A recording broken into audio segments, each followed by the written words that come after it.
बहुत important formula है 10+ के लिए, ठीक है, बहुत इंपॉर्टेंट। जैसे कि हम लोग फार्मूला को पहले गौर करेंगे, ठीक है। हम लोग का फार्मूला है sine square A plus cos square A is equal to 1, ठीक। और एक फार्मूला है 1 plus tan square A is equal to sec square, ठीक। और एक और फार्मूला है 1 plus cot square A is equal to cosec square, ठीक है। अब इसको याद करना है, इसको क्या करना है, याद करना है। हमको एकदम कंठस्थ याद ही होना चाहिए, इसका कोई उपाय नहीं है कि मतलब नहीं होना चाहिए, अगर इग्नोर नहीं कर सकते, ठीक। बहुत इंपॉर्टेंट फार्मूला है sine square A plus cos square is equal to 1, याद होना चाहिए।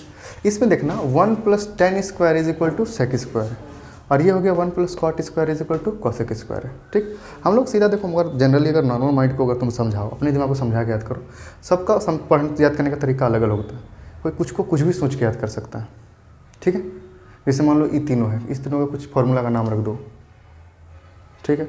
मैंने अपना दिमाग को जो तुम ऐसे जो भी ट्रिक देके समझना चाहते हो, जैसे मान लो कि 1 प्लस कॉट, ये कॉटेक का बड़ा हो गया। जैसे मान लो कॉट है कॉसेक, कॉट का बड़ा फॉर्म है कुछ नहीं, मैंने दिमाग को सोचो कि भाई चलो कॉट है, कॉट का बड़ा फॉर्म कॉसेक है, क्या कि कॉट छोटा वर्ड, कॉसेक बड़ा वर्ड, ठीक।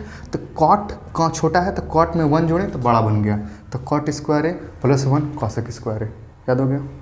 साइन स्क्वायर ए और कॉस स्क्वायर ए 1 होता है, ये तुमको आराम से याद हो जाएगा। और जो बचा 1 plus tan square is equal to sec square है, ठीक है। ये तुमको याद करना है। अब इसके बेसिस पे फार्मूला बनेगा, ठीक। अब इस फार्मूला को कैसे यूज़ करोगे वो समझो। अगर मान लो तुमको क्वेश्चन कहीं ऐसे मिल गया sine square 2a plus cos square 2a, ठीक है। यहाँ पे भी कंडीशन होता है, यहाँ पे भी कंडीशन होता है, अभी बताएंगे, छोड़ो। ऐसे मिल गया तो हमको यहाँ पे एंगल देखना है, क्या देखना है, एंगल।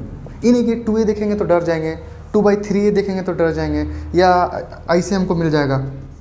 मान लो कहीं कंपटीशन में एग्जाम दोगे तो ऐसे तुमको मिलेगा, ए थोड़ी डाल के देगा, sine square alpha plus cos square alpha देगा, ठीक। हम बताएं अल्फा बीटा होता कुछ नहीं, बस एंगल का ही वैल्यू होता है, उसके जगह पर पुट करके दिमाग थोड़ा सा डर लगता है कि भाई जो कभी नहीं देखा है अल्फा, अब उसे लगेगा कि अल्फा क्या होता है, ठीक है। अब ऐसे कैसे होता है, यही फॉर्मूला ना जो यहाँ है एंगल, वो बस यहाँ होना चाहिए, कॉस टेन स्क्वायर और टेन स्क्वायर के साथ होना चाहिए, इसका वैल्यू क्या हो जाएगा, 1 हो जाएगा। अगर मान लो हमको सिंगल निकालना है, ऐसे साइन स्क्वायर अल्फा निकालना है, तो इसको उधर भेज दो, तो 1 माइनस कितना हो जाएगा, ठीक। ऐसे ही कर करके बहुत सारा फॉर्मूला इसमें से भी बनेगा। 1 को अगर रखोगे तो ये इधर चल जाएगा, तो sec square A minus tan square is equal to 1, फिर 1 कब आएगा, इसको इधर भेज दो, cosec square A minus cot square is equal to 1 आएगा, ठीक है। तो अगर ये फार्मूला हमको याद हो जाए, अगर ये फार्मूला हमको याद हो जाए, ठीक है, तो एक काम चलते हैं, पहले हम इस फार्मूला के बारे में डिटेल पढ़ते हैं, ठीक। क्वेश्चन हम लोग सॉल्व करेंगे थोड़ा देर में, ठीक। पहले हम लोग फार्मूला पे ज़्यादा फोकस करते हैं, ऑब्जर्व करते हैं कि हो क्या रहा है फार्मूला में, ठीक। एक बात बताओ, अगर साइन स्क्वायर ए है और मेरे पास कॉस स्क्वायर ए है इज इक्वल टू 1 है, ठीक, ठीक है। अगर इन केस हमको अगर ऐसा मिले कि एंगल ए और बी जो है 90 हो, एंगल ए और बी क्या हो, ए और बी 90 होने मतलब कि इसको हम किसी के साथ रिप्लेस करें जो कम्प्लीमेंट्री हो, यानी कि अगर हम कॉस स्क्वायर को छोड़ो, कॉस को हम साइन लिखना चाहते हैं, कॉस को हम साइन लिखना चाहते हैं, तो साइन बी लिख सकते हैं। चलो फार्मूला से हम लोग समझते हैं, हम लोग फार्मूला समझते हैं, जो बुक में फार्मूला लिखा हुआ है उसी हिसाब से तोड़ेंगे। हम लोग के पास था कॉस स्क्वायर ए था ना बाबू, ठीक। हम कॉस स्क्वायर को हमको साइन में चेंज करना है, तो हम लोग क्या लिखते हैं generally, cos theta is equal to sine 90 minus theta लिखते हैं, कम्प्लीमेंट्री फॉर्म। तो अगर हम इसको ऐसे लिख दें कि sine 90 minus A is equal to 1, ठीक, इज इक्वल टू मेरा बना रहा है, कोई दिक्कत नहीं। हम साइन को उसका कम्प्लीमेंट से चेंज किया जो इससे पहले हम लोग पढ़े, ठीक है। हम ध्यान देना, साइन 90 माइनस ए, मेरा कंडीशन क्या है, इफ़ अगर हम कंडीशन दे देते हैं कि ए और बी दोनों मिला के 90 हो रहा है, यानी दोनों कम्प्लीमेंट्री एंगल है, तो हम यहाँ 90 माइनस ए, अगर हम बी को क्या लिख सकते हैं, 90 माइनस ए लिख सकते हैं। तो अगर ध्यान से देखना, बहुत अच्छा चीज़ है, अगर समझ जाओगे तो फिर तुमको क्वेश्चन बनाने में बहुत आसानी होगा, देख के आंसर बोलने लगोगे। साइन स्क्वायर यहाँ बी लिख दे, किस क्या रहेगा कि दोनों का सम कितना होना चाहिए, 90 होना चाहिए, दोनों का एंगल का सम कितना होना चाहिए 90। तो ध्यान से देखो एक और फार्मूला मिल गया हमको, क्या मिल गया? एक और फार्मूला मिल गया। उसी तरह अगर हम कॉस को साइन में चेंज कर दिए तो हम चाहेंगे तो साइन को कॉस में भी चेंज कर सकते हैं। तो उसी तरीके से मेरे पास एक और फार्मूला बनेगा, cos square A plus cos square B is equal to 1। ये फार्मूला भी हमको मिलेगा, ठीक है, बुक में यूज होगा, काफ़ी यूज होगा, ठीक है।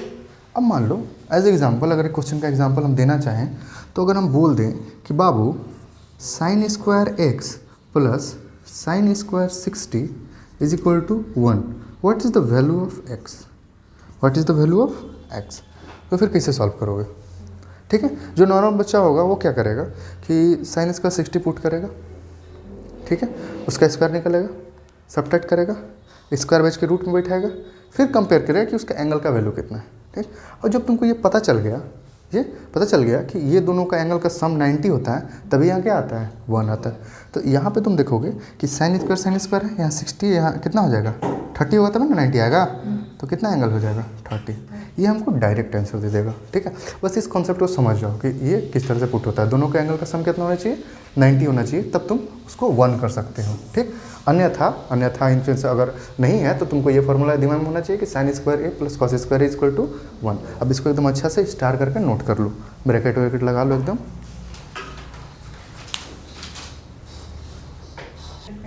चलो देखो, तो इस क्वेश्चन को हम समझ गए। ये काफ़ी इंपॉर्टेंट फार्मूला है जो तुम्हारा जो स्पीड है वो बहुत ज़्यादा हाई कर देगा, ठीक है। अगर मान लो हम क्वेश्चन यहाँ पे 60 दिए हुए हैं, अगर क्वेश्चन मान लो अगर सीधा क्वेश्चन यहाँ पे 45 दे दिया, यहाँ पे 45 दे दिया, ठीक है, तो 45 दे देगा, तो पुट पार्ट मत करना, सीधा देखना कि साइन स्क्वायर का फॉर्म है, दोनों का सम कितना होना चाहिए? 90, तभी यहाँ 1 होगा, 45 तो ये भी कितना? 45 आंसर, ठीक है, कोई बड़ी बात नहीं इसमें, ठीक है। अब हम लोग क्या करेंगे कि दोनों फार्मूला हमेशा अच्छा से याद कर लेंगे। अब कुछ क्वेश्चन सॉल्व करके देखते हैं, ठीक है। चलो क्वेश्चन उठाते हैं बुक से, जो कि है एक क्वेश्चन है sine x plus 10 degree is equal to half. Easy question है, ज़्यादा कुछ टफ नहीं है। अब देखो sine x plus 10 degree is equal to half, ठीक है। इसको हम लोग वर्बली सॉल्व करेंगे, मुंह से बोल के, तुम्हारे मन में ही सॉल्व करें, कॉपी पेन नहीं उठाएंगे। मान लो साइन का हाफ कितना में आता है? 30 डिग्री पे, यानी कि ये पूरा कितना होगा? 30 डिग्री, जिसमें 10 ही दे रहा है, तो मेरे पास कितना था? 20 डिग्री, यानी कि x का वैल्यू कितना है? 20 डिग्री, x का वैल्यू 20 डिग्री है। अब देखो आगे का बात करते हैं। एक क्वेश्चन है मेरे पास, एक क्वेश्चन और है 3 tan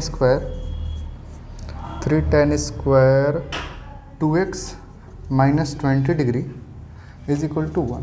ये क्वेश्चन है, ठीक। तो पहले ही बोले कि देखो tan डिग्री इतना दिया हुआ, एक यहाँ नंबर है और एक यहाँ नंबर है। बताए थे कि पहले इसको उठा के वहाँ फ्रैक्शन में कर देना, ठीक है, उठा के वहाँ फ्रैक्शन में ले जाना। तो 1 के नीचे जब आएगा तो कितना हो जाएगा? 1/3, ये चला गया वहाँ। अब उसके बाद देखना ये स्क्वायर है, ये उधर चल जाएगा तो क्या हो जाएगा? रूट, ठीक, क्या हो जाएगा? रूट। तो मेरा यहाँ पे क्या बन गया? 1/√3 मिला हमको, ध्यान से देखना, यहाँ पे हमको क्या मिला? 1/√3 मिल गया, 1/√3 मिला। अब इसको देखो 1/√3 मिल गया, यानी कि इतना एंगल कितना होगा कि 1/√3 आएगा? 30। tan 30 पे ना 1/√3 आता है, जिसमें कि 20 ये हमसे ले रहा है, मतलब 20 मेरे पास ज़्यादा था, ठीक, और ये किसी का दोगुना है तब जाके 30 हुआ। अरे इतना ज़्यादा दिमाग मत लगाओ, ठीक है, तो पगला जाओगे। 30 को यहाँ लिख दो इसे 2x माइनस 20, 2x इधर आएगा तो 50 बराबर 2x, x is equal to कितना? 25, x इज इक्वल टू 25, ठीक। तो यहाँ पे मेरे पास 25 आ गया।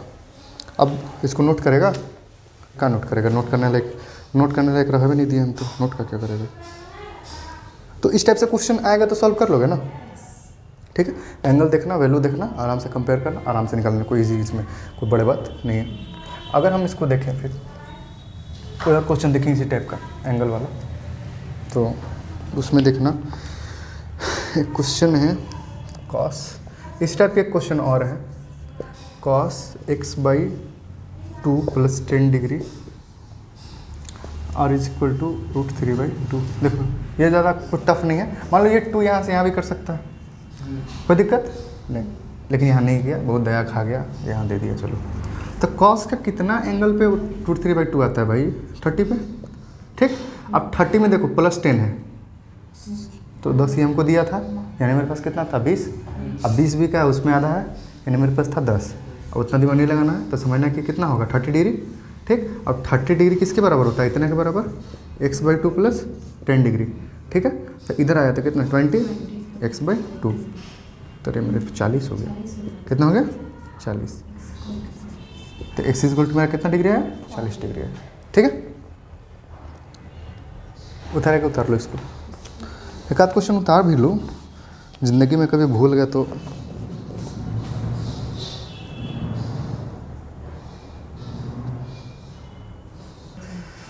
चलो नोट कर लिया उतना। अब देखो एक क्वेश्चन, एक क्या क्वेश्चन देखो, ज़्यादा क्वेश्चन प्रैक्टिस करोगे तो ज़्यादा कॉन्फिडेंस आएगा। ठीक है, एक आध क्वेश्चन हम खुद फिर लेते हैं इससे। अच्छा क्वेश्चन है इसमें भी। मान लो एक क्वेश्चन दिया हुआ है cos square 30 degree plus sin square 2x = 1, यहाँ पर 2x = 1। ठीक है, cos square 30 degree plus sin square 2x = 1। अब cos स्क्वायर और sin स्क्वायर मिलके 1 कब बनता है, जब दोनों का एंगल क्या हो सेम हो। ऊपरी फॉर्मूला लिखा हुआ, दोनों का एंगल क्या हो सेम। जब sin स्क्वायर और cos स्क्वायर मिलकर यहाँ प्लस में आगे पीछे कर सकते हैं, कोई दिक्कत नहीं है। तो दोनों का एंगल कितना हो सेम हो, यानी कि ये 30 है तो ये भी कितना होना चाहिए 30। यहाँ पे 2x है तो x कितना होगा 15, x इन 15 होगा तब ना पूरा 2x 30 होगा। ठीक है, तो यहाँ पे x कितना आ गया 15 आ गया। नहीं समझ में आया, नहीं समझ में आता तो इसको पुट कर दो ना सर, 2x = 30 लिख दो, कट गया 15 आ गया, खत्म। अब देखो एक क्वेश्चन और है, एक क्वेश्चन हम लेते हैं। देखो यहाँ लिखा हुआ है sin square 60 degree plus cos square 3x - 9 degree = 1, ऐसे दिया हुआ है। ठीक है, अब इसको हमको सॉल्व करना। sin स्क्वायर cos स्क्वायर में दिया हुआ है, दोनों का एंगल सेम होगा तभी ये 1 होगा, दोनों एंगल सेम होगा तभी ये 1 होगा। ध्यान से देखना, दोनों एंगल सम होगा तभी ये 1 होगा। इसमें कॉन्सेप्ट की बात करते हैं हम लोग। चलो नॉर्मली सॉल्व कर सकते हैं, लेकिन हम सीखेंगे थोड़ा सा। ये 60 है तो इसको भी क्या होना होगा, तो यहाँ पे अगर हम ऐसे चेंज करें कि = कितना 60, तो 3x = कितना 69, तो 3 = कितना 23 प्लस होगा ना, हाँ ये से 9 प्लस होगा। चलो ठीक है, 29 डिग्री 23 डिग्री। ठीक है, चलो तो यहाँ पे हमको वैल्यू आ गया। लेकिन अगर बात बताओ, अगर यहाँ पे ये ना देखे, यहाँ पे sin स्क्वायर रहता, क्या रहता sin स्क्वायर, तब कौन सा यूज़ करते हैं हम लोग बताए थे। sin स्क्वायर और sin स्क्वायर के फॉर्म में रहा 1 है, तो दोनों एंगल क्या होता है कम्प्लीमेंट्री होता है। कम्प्लीमेंट्री इन सेंस दोनों का एंगल का सम कितना होता है 90 होता है। तब हम लोग क्या यूज़ करते हैं, अगर यहाँ पे sin cos स्क्वायर नहीं होता sin स्क्वायर होता, तब हम लोग क्या यूज़ करते हैं 3x - 9 + 60 डिग्री = कितना लिखते हैं 90, क्या कि दोनों का एंगल का क्या होना चाहिए सम 90 होना चाहिए। अगर यहाँ sin स्क्वायर है तब हम अलग क्वेश्चन बता रहे हैं। ठीक है, तो यहाँ पे 3x = कितना होता 90, और ये उधर जाता -60 और ये उधर +9। ठीक है, तो 3x = कितना आता 30 39, तो कट के कितना x = 13। यहाँ पे जो x = 13 आता, कब, जब यहाँ cos स्क्वायर ना देके sin स्क्वायर दे देता। ठीक है, क्वेश्चन काफ़ी बहुत तरह से इंटरचेंज कर सकता है। जैसे मान लो इससे पहले वाला क्वेश्चन जो भी हम सॉल्व किए, ठीक है, इससे पहले वाला जो हम क्वेश्चन सॉल्व किए वो यहाँ पे ये वाला उठा के इधर भी कर सकता है। ठीक है, ये वाला उठा के इधर कर सकता है। इन सेंस देखो ये ऐसे भी तो लिख सकता है = 1 - sin स्क्वायर 2x, ऐसे भी तो लिख सकता है, क्या दिक्कत है। sin 30 = 1 - sin स्क्वायर 2x, ऐसे भी लिख सकता है। ठीक है, या यहाँ पे ये भी 3x भी कर सकता है ऐसे। sin square 3x = 1 - sin square 2x, नहीं 2x 3x नहीं करेगा, 2x ही करेगा। ठीक है, ऐसे कर दिया, कोई दिक्कत नहीं। ये तो फॉर्मूला ही होगा कि यहाँ का एंगल और यहाँ का एंगल सेम रहेगा तो 1 हो जाएगा, डायरेक्ट हो जाएगा, इसमें कोई दिमाग लगाने का बन नहीं। ठीक है, चलो तो ये सब क्वेश्चन नोट कर लो, करेगा तो ये एक अलग क्वेश्चन बन गया। यहाँ पे कॉस की जगह पर इंटरचेंज कर देगा साइन को, तो फिर यहाँ पे सोल्यूशन ये वाला आएगा, और नहीं करेगा तो फिर ये वाला आएगा। ठीक है,